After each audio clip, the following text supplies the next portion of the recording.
What's going on, ladies and gentlemen? Thank you so much for tuning in. My name is Mike Dyke. I am a master plumber and HVAC contractor in New York, South Carolina, and Florida. In this video, I have a new hire that has very limited heating experience, and we're about to go on a no heat call with a steam gas-fired boiler. Whether you're experienced working with steam heat or a novice, this is a video that I think you're going to want to check out. Here we go. Hey, good. How are you? Good. You're good, right? Great. No heat though, right? I mean, well, you guys did the split, so we have that, but Yep. our steam heat. Uh-oh. Okay. My husband. Hi. How are you? Lead the way. Okay. My husband put it on Friday, and it wasn't clicking. Okay. And then he turned the I guess the switch on the boiler, Okay. and he said it turned. I think he said the light was orange. Which light? I don't even know. Let me see what he said. Is it The thermostat switch on? on the side of the boiler, Okay. and the orange light came on, Okay. and the heat never kicked on. Okay. Is the thermostat on or off right now? I don't know. I'll go check. You turn it on? Yeah. And raise it up to a temperature so it'll turn on? Okay. You ready? Okay. We have a gas-fired steam boiler in front of us. What is that called? Ball valve, it's a gas valve. Gas cock. Gas cock, if you want to call it that. That's called a gas cock. Yep. Well, you know what that's called? This? No, the blue thing. Without looking at it. Okay. No, without looking at it, no. Thank you, ma'am. That is called an automatic water feed. Okay. Now, This is like the standard Taco. well, it's a steam boiler, so versus nothing. It would just be Has to be. Steam boiler uses that. steam boiler uses automatic water feeds. So the thermostat is on, and she has no activity going on here. Switch is on. Oh, it does something. Something just clicked off. And we have a very dimly lit light on the lower to cutoff. That means maybe there's a short somewhere. Because that's dimly lit. And if we turn the switch off, it goes out. And if we turn it back on, interesting. Let's push it. See that little button right there? You know what this is called? That's for the damper. Damper's this. Automatic vent damper. You know what that thing's called? These two wires, what they're connected to? That is, let's write it this way. Pressure control. Well, your hands on the pressure. What's this thing that we're focusing our attention on right now? You can say, I don't know, so we can save time. Well, I'm also trying to see if I can. Oh, is it for the low water cutoff? Nope, has nothing to do with that. I don't know. No. I don't know. That is called a blocked vent switch, Okay. or spill switch. That's the spill switch. Yes. And if you push it in and it resets, that means you have a, probably a blocked chimney, or you had positive draft coming down out of the bottom of the diverter and spilling exhaust gases into the basement. So that's okay. This is the pressure control. So the spill switch would almost work like a rollout switch in theory. Rollout switch is a ceramic But fuse that would that move forward. permanently burns out. That's the rollout switch there. It senses flame rolling out. So let's see if we have a pilot. All right, so this is a gas valve, electronic ignition module, transformer, rollout switch. What is this thing called? Pressure control. That? It's a TMP gauge. No, this? This I'm not sure. Pressure gauge. Pressure gauge. What is this Regular thing? Pressure gauge. That's the pigtail going in. Okay, what is this whole contraption called? That's the sight glass. Black thing? That's low water cutoff. Blue thing? What blue thing? The blue thing. Oh, this was the automatic feed. This thing? This is your relief valve. How many pounds should it be for steam? Say it. Spit it out. 15. 15, correct. And the thing behind that connected to the flue pipe with that black round thing in silver? Here, that's the damper. Very good. Okay. So we have a call for heat. I went to the thermostat. They have a Honeywell round yo-yo, Home Depot cheap thermostat. I cranked it all the way down.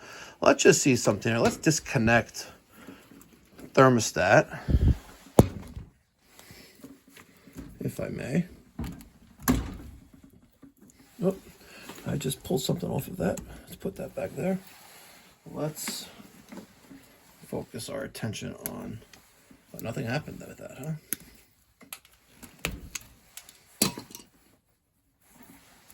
Is that where it needs to be?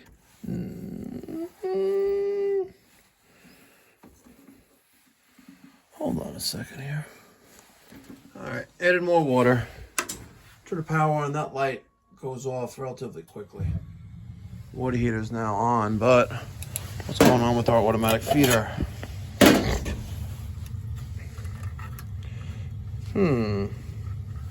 Let's see. All right, there's a low water condition. So it has water. At least we think it does.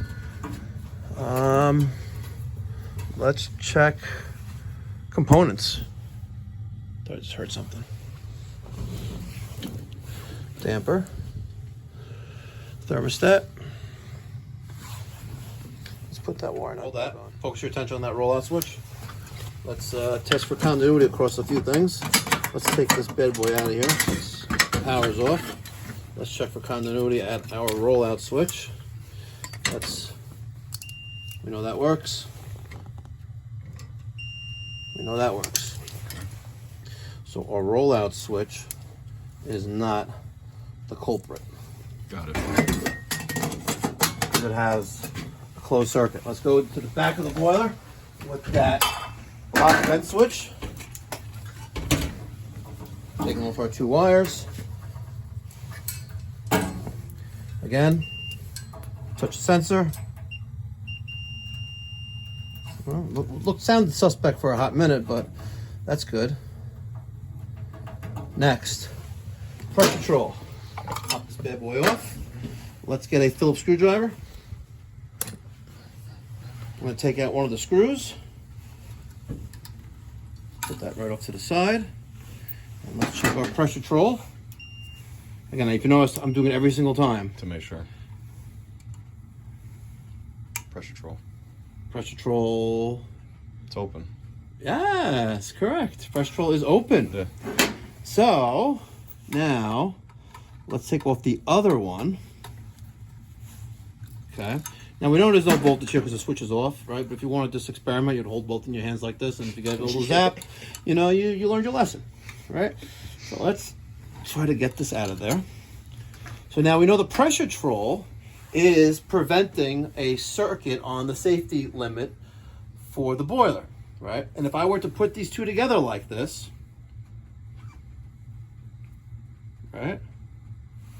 You'd say that's connected, right? Mm-hmm. What do you think happens?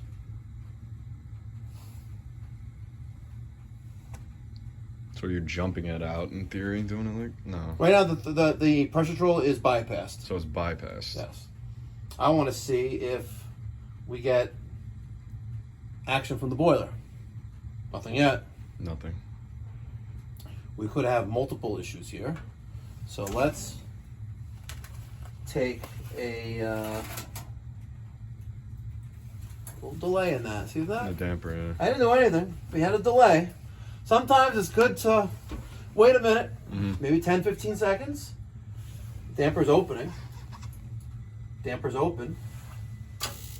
The electronic ignition module gets 24 volts, and it feeds the gas control valve with power, and the valve opens, proven pilot flame with intermittent ignition, and then it opens the main valve.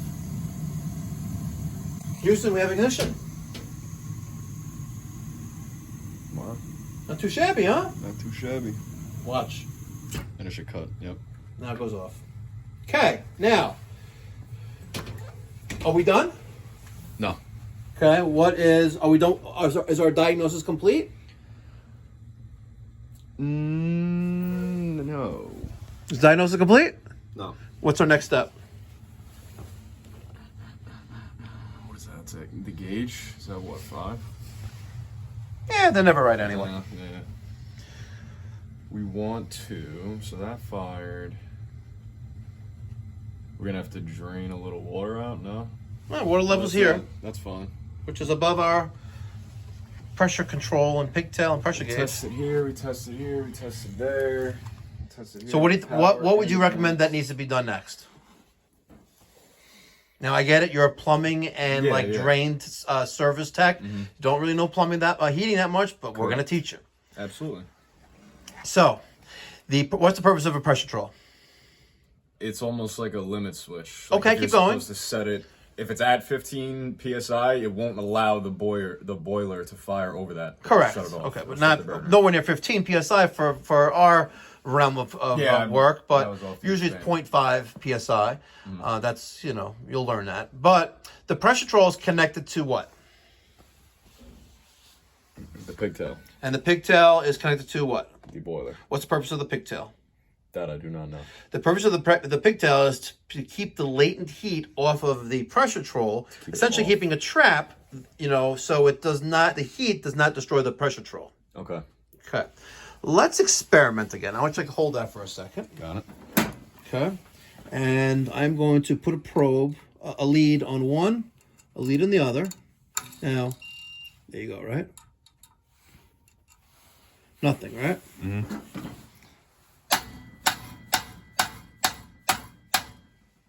Nothing happened, right? Nothing. I just got me banging on it with my big black thing, right?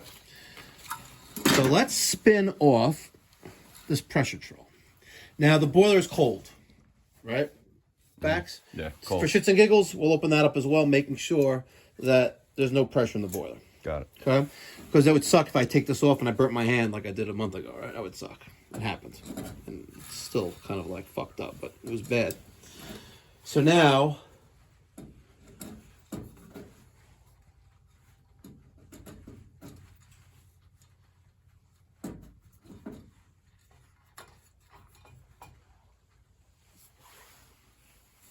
let's see if we can balance it. Just, you know what? Let's keep that right there. Ready? What do you think's going to happen now? You're going to have power. Well, not power. Continuity. Continuity. It's because it's blocked. Very good. Look at that. Hey, genius. Okay. Let's, you know what? Watch this. By the way, on most steam boilers that you'll come across are made by Burnham, and it's a Series 2. Independence boiler. Okay. And the pigtail is directly on top of the low water cutoff. And when you do this, watch what happens when I do this. See that shit or cocky? Mm-hmm. If the low water cutoff was right below, what would happen? That shit would drop on top of the low water cutoff, and you'll short the low water cutoff. Mm-hmm. I've been there, done that. Okay.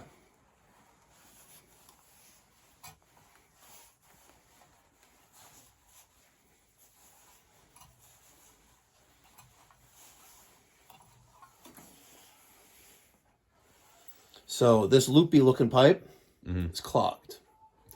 Now, we could try cleaning it out if there's a laundry sink nearby. I know there's a kitchen sink over there in this illegal basement apartment. All right. Or we can replace the pigtail. I'm going to replace the pigtail. I'm not going to waste any time. And we're also going to tell them they need a new pressure gauge.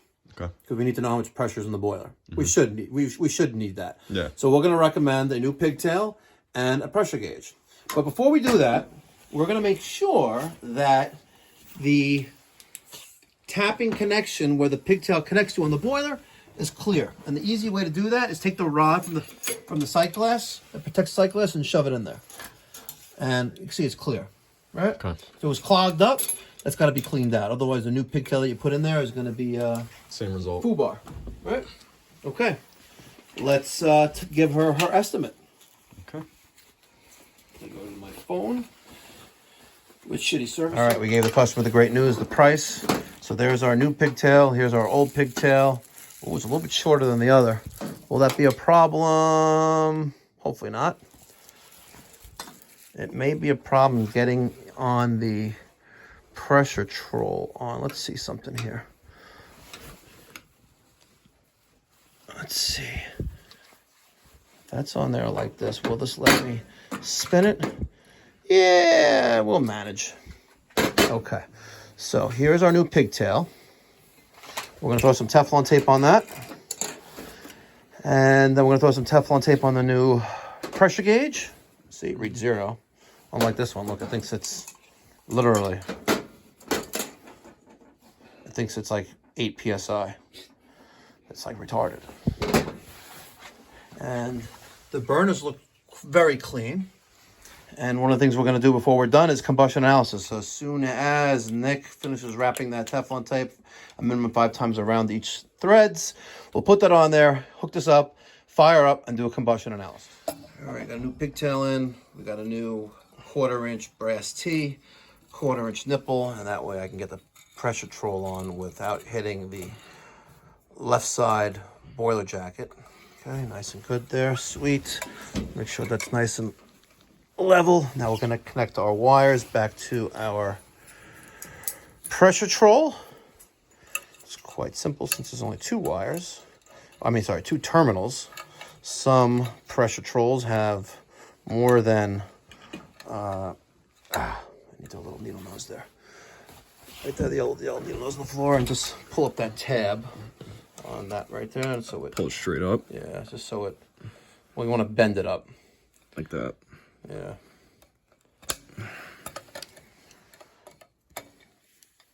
Because it kind of like holds the wire in place, like real ghetto looking thing. All right, hook up those 2 wires to those 2 terminals with a Phillips screwdriver. And then we will fire up. Does the orientation matter of either of the 2? No, as long as you get them under each terminal post. Okay. They're already loose, should go right in. Otherwise, the screw's gonna fall out, and you're gonna lose it inside the pressure troll, and you're gonna have to take the pressure troll off again because it's annoying. Put that in there.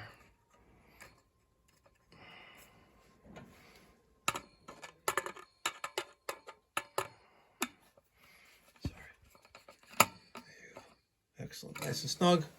Do the other one.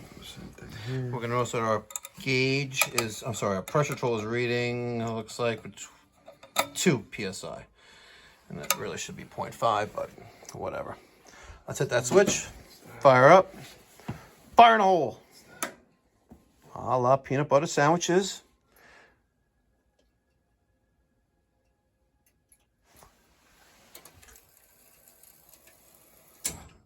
Damper just closed.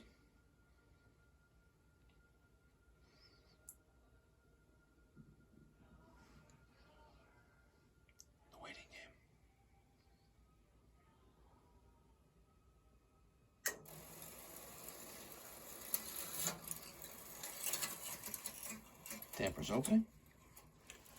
Once the damper opens, the end switch will be closed, and that safety circuit will continue. And as long as the low water cutoff of the pressure control, the rollout switch, and the spill switch are all closed, we'll have ignition or power to our spark ignition box, a little white box right there, and that will send power to, or send the spark to the intermittent pilot burner. Easy peasy. We're a little bit crooked there. Okay, we're gonna get this bad boy back on there. And the next step in our test or during our service call is to identify any deficiencies with the boiler and then finalize with doing a combustion analysis. We have the Testo 320 there, powering up, charging. Let's review some of the piping here. We have, what size pipe is this? 2 inch. Perfect, and this is called a what? Steam elbow. Very good. Steam T. Yeah, I don't know. Actually, it's a heel T. A heel. Oh, it is a heel T. Yeah, right. And it looks like they have, this is 2 inch. This is a 2 inch union. This is a 2 by probably, I want to say 1.5 inches. Yeah, 1.5 inch. Steam heel T.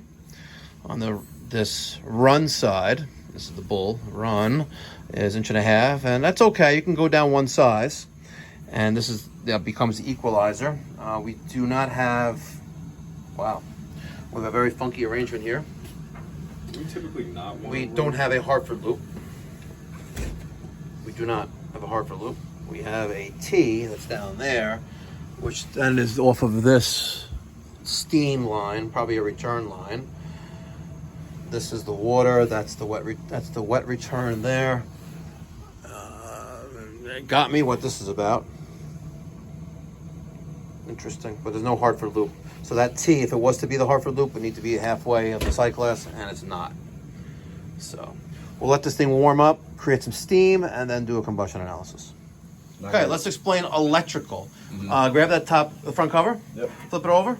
Then there's a Schematic. diagram. Okay. Now, what you have here and what you will normally run into during these type of service calls, residential, low pressure, is, and steam, you'll have two things. You either have a 24-volt system, Okay. or you'll have a millivolt system. Okay, and a millivolt system, realistically, you won't have not realistically. In a millivolt system, there's no need for line voltage being fed to the boiler. And the advantage of that millivolt system is that gas valve you see on the water heater, that's a millivolt gas valve. Okay. Right? It's a flashing light there. You see that light flashing? Yeah. Does it get line voltage from anywhere or 24 volts from anywhere? No. It's creating its own power by a power pile or a pilot generator, which is in the pilot flame, sitting in the pilot flame, and that's the end of these two wires right here, the red and the white wire. So it's creating its own millivolt charge powering the low voltage circuitry. Without confusing you, that's a millivolt gas valve that has a standing pilot. There are standing pilot gas valves that use thermocouples, like you normally see, right? That doesn't have a flashing light on it. No. This one does because some genius decided about 15 years ago, let's complicate things and let's make everyone's life a living hell and install these gas valves that have error codes on it so morons can understand what's going on. Think about it. That's facts. Yeah. Right? Right? So on a steam system, back to what we're working on now, on a steam system, you can have a thermocouple gas valve, a standing pilot, right? And if you don't have a pilot, it'll never open. But you're also getting a gas valve that has 24 volts being fed to it by means of a transformer. Okay. Which means you have 110 volts going into it, and you have a 24 volt control circuit, which is your damper, your pressure control, your low water cutoff, your rollout switch, your spill switch, your thermostat, right? If you didn't really know how to read schematics and you knew how the flow of electricity works, forget about motorized motors, on that, and forget about the light on the low water cutoff. If everything was mechanical, as long as you create a circuit, right, and it's all closed, you could figure this out. But now we have motors, we have lights, we have this, that, and the third, complicated things. With a millivolt system, right? If there's no power in this house, that light's still going to flash on that water heater, right? Because it creates its own pilot. On some older systems, you'll have a big fat thermocouple, which is actually a pilot generator sitting on the pilot flame, and that's creating around 650 millivolts of power, powering the low voltage circuit, which is a millivolt circuit. And there's no line voltage being fed to it. And it feeds the mechanical number 67 low water cutoff. It'll feed, and the control circuitry, including the thermostat. Really? And if there's no power in the house, they will still have hot water. It will still have steam, heat for their home. Wow. As long as the clock on the thermostat is not needing 24 volts to run. You see that sometimes in older cases. But I don't want to confuse you, but you have two different types.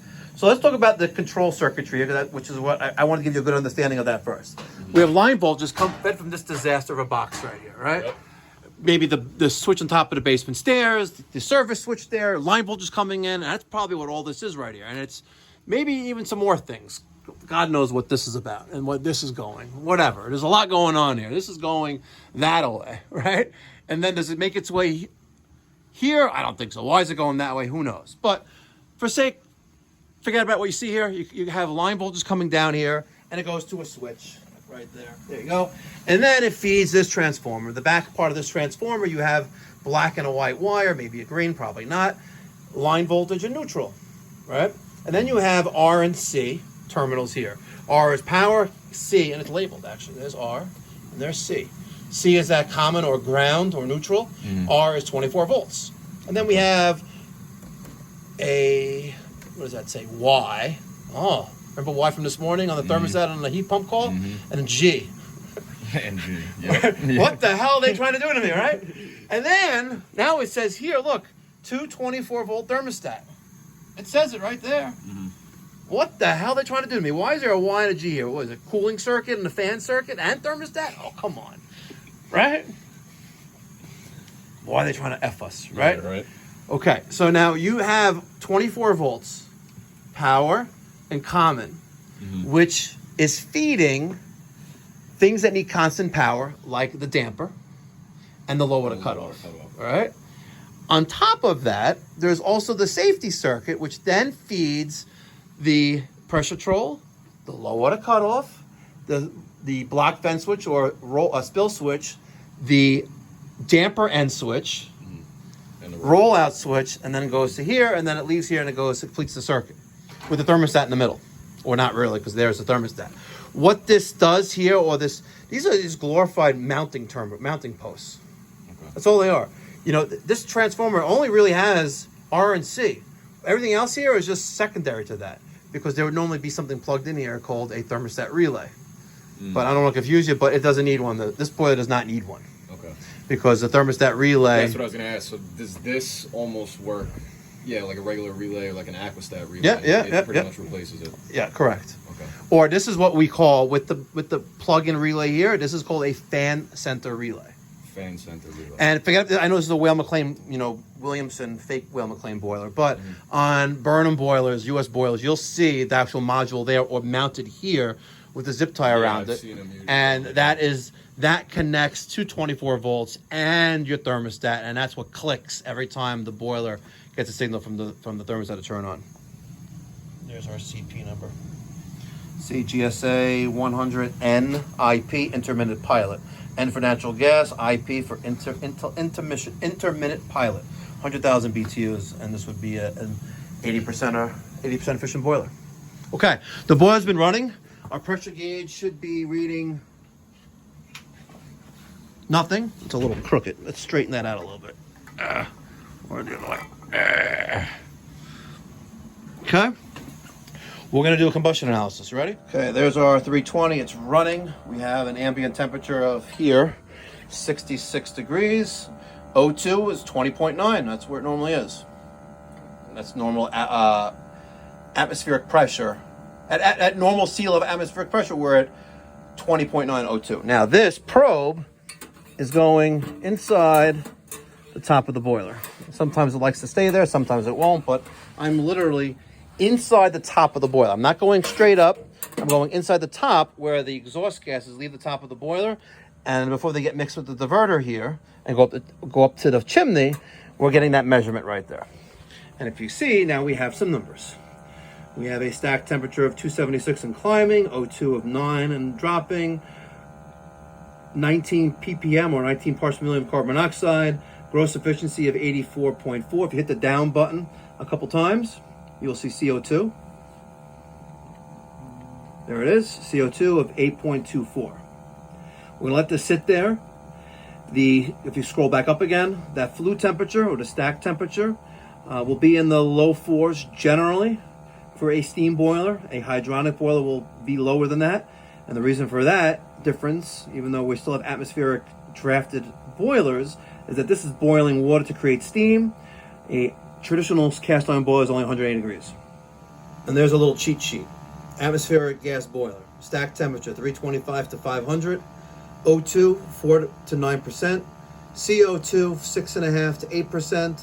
And the money, carbon monoxide under 50 parts per million. Now, anything that burns fuel improperly will have a byproduct, which is carbon monoxide. Perfect combustion means zero carbon monoxide. We have 26 parts per million, 25 parts per million. Put things into perspective. This is I think a $200 device that reads from 0 to 1,000. Those things that plug into the wall of your house have a range or sensitivity rate of 4 to 15 minutes at 400 parts per million. So if there's 400 parts per million of carbon monoxide in this confined space, which is the house conditioned space, that thing will go off in 4 to 15 minutes. However, the folks at OSHA say that anything around, I think it's over 30 with prolonged exposure for more than 8 hours is considered a hazard. Go figure that out. There's our numbers again. We're at, it looks like we're stabilizing, low 4s, and we're dropping a little bit. So what I'm going to do is hit that clipboard button, top right-hand corner button, orange button. There you go, click that. I'm going to pull this out, hit escape twice. Okay, go down to draft measurement, down 1, hit enter. Okay. This one? Yep. Hit it one more time. It's going to zero out from 11 seconds to 0. And once that's back to 0, we can put the probe back in and test for draft. Now, there are some people who say that I need to drill a hole to test for draft. There. I was taught by dead men that the same place you took the draft measurement is the same place you put the probe at. And I will get negative pressure like I am right now. I'm going to hit that clipboard button again. And we just did draft measurement. It was negative pressure. It needs to be negative pressure.